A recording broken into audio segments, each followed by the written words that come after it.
Rayo Martin, TV খুললেই যারা ছবি দেখা যায়, যে কোম্পানির বই না পড়লে কেউ মাধ্যমিক কিংবা উচ্চ মাধ্যমিকে প্রথম, দ্বিতীয় বা তৃতীয় হতে পারেন না।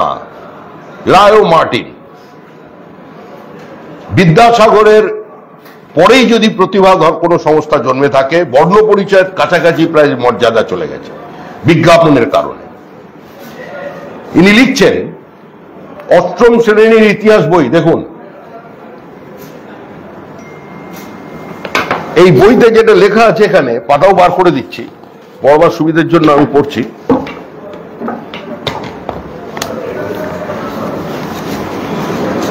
রায়ো মার্টিনের অষ্টম শ্রেণীর ইতিহাস বিচিত্রাতে রয়েছে সাম্প্রদায়িক থেকে দেশভাগ চ্যাপ্টার, একটা সাম্প্রদায়িকতা থেকে দেশভাগ চ্যাপ্টার।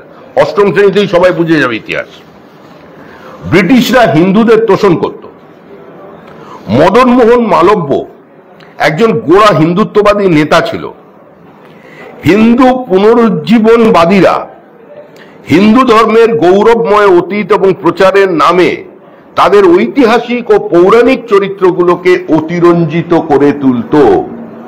আবার পড়ছি, হিন্দু পুনরুজ্জীবনবাদীরা হিন্দু ধর্মের গৌরবময় অতীত প্রচারের নামে তাদের ঐতিহাসিক এবং পৌরাণিক চরিত্রগুলোকে অতিরঞ্জিত করে তুলত। এটা পাঠ্যপুস্তকে লেখা হচ্ছে, মানে এই রায়ো মার্টিন, এই বললাম যে সহায়িকা পশ্চিমবঙ্গ সরকারের অনুপ্রেরণায় লেখা হয়েছে, লেখা আছে সামনে।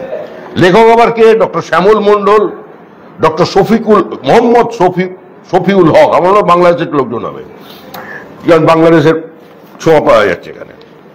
হিন্দু মহাসভা ও আর্য সমাজ, আরএসএস এর মতো হিন্দু সংগঠন এবং দামোদর সাভারকার, গোলওয়ার্কারের মতো হিন্দু ব্যক্তিত্বরা মুসলমানদের বিরুদ্ধে সাম্প্রদায়িক বিভেদ তৈরি করেছিল। হিন্দু বুদ্ধিজীবীরা লেখনির মাধ্যমে মুসলমানদের আঘাত করেছিল, ইত্যাদি ইত্যাদি। এইটা হচ্ছে এই বইয়ের প্রতিপাদ্য বিষয়। ক্লাস 8-এ যদি এই বই পড়ানো হয় এবং পশ্চিমবঙ্গ সরকারের যে সিলেবাস আছে সেই সিলেবাসের অনুমোদিত বলে প্রথম পাতায় লেখা হয়েছে, মধ্যশিক্ষা পর্ষদ প্রবর্তিত নতুন সিলেবাস এবং প্রশ্নপত্রের নতুন কাঠামো ও নম্বর বিভাজন অনুসারে লেখা এই রায়ো মার্টিনের ইতিহাস বিচিত্রা আমার সংস্থা কয়েকদিনের মধ্যেই, হয়তো আগামীকাল কিংবা বুধবারের মধ্যে আমরা মামলায় যাচ্ছি।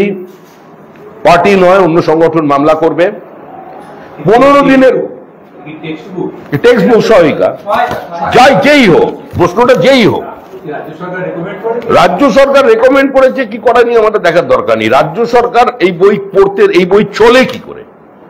যে বইয়ে সরাসরি মদন মোহন মালব্যকে আক্রমণ করা হচ্ছে, যে বইতে সৈয়দ আহমদ খানের ভূমিকাকে একটি বিচিত্র ভাবে লেখা হচ্ছে, যে বইতে কি করে হিন্দু এবং মুসলমানের মধ্যে বিভাজন তৈরি হলো এবং বাংলা ভাগের মানে সম্পূর্ণ ভুল তথ্য।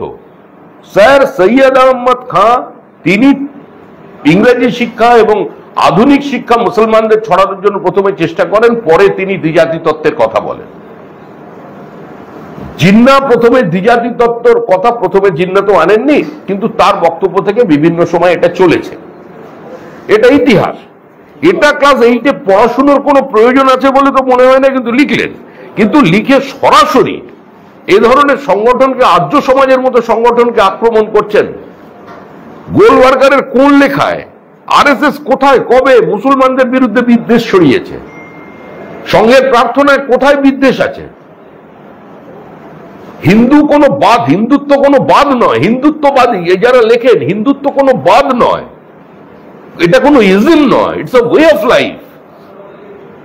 এটা তো এর যে সুপ্রিম কোর্টের ব্যাখ্যা, এটা তো মহামান্য সুপ্রিম কোর্টও যেভাবে ব্যাখ্যা করেছেন এবং সেটা গ্রহণযোগ্য ব্যাখ্যা। এবং যারা আমরা যারা এই মতাদর্শে বিশ্বাস করি, আমরা যারা এই দীর্ঘদিনের সনাতনী বহমানতায় বিশ্বাস করি, তো এখানে তো বহুত্ববাদ তো এই সমাজের মধ্যে আছে।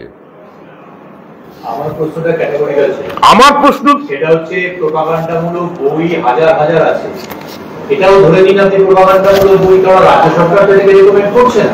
রাজ্য সরকার তো শব্দ বদল করেছে। রাজ্য সরকার তো এটাই চায়, রাজ্য সরকার এটা চায়। আমি রাজ্য সরকারের কথা বলছি না। রাজ্য সরকার থাকতে এই বইটা থাকে কি করে? কোনো কন্ট্রোল নেই। আপনি যে কোনো ইতিহাস লিখতে পারেন, ইতিহাস মানুষকে পড়াতে পারেন। পড়া না পড়াটা ছাত্রদের অধিকার, তার অভিভাবকদের অধিকার বা তাদের ব্যক্তিগত সিদ্ধান্তের উপর নির্ভর করে। আমরা রাজ্য সরকারের বিরুদ্ধে তো বলছি না। আমাদের বক্তব্য যে রাজ্য সরকারের কি নীতি, রাজ্য সরকারের মনোভাবটা বুঝেই এরা বইটা লিখেছে।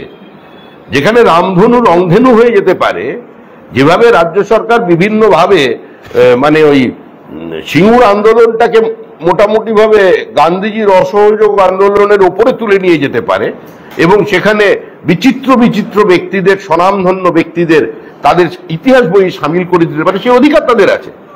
রাজ্য সরকারের মনোভাবটা যদি থাকতো, তাহলে রাজ্য সরকার ঠিকঠাক থাকলে এই বই বাজারে বেরোতো না। এই মদন মোহন মালব্য সম্পর্কে এ ধরনের কথা বেরোতো না। এর মানেটা কি হচ্ছে?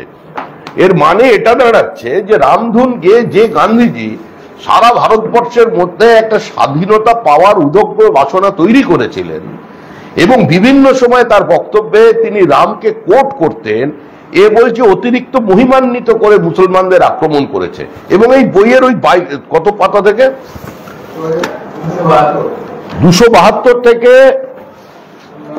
279 পর্যন্ত এই বইটার মধ্যে পড়ে দেখুন। এই বইটা যেভাবে ইতিহাসকে উপস্থাপিত করেছে তার অর্থ হচ্ছে এটাই যে বিভাজন হয়েছিল, সেই বিভাজনের কোনো দায়িত্ব মুসলমানদের ছিল না, মানে মুসলিম লীগের ছিল না।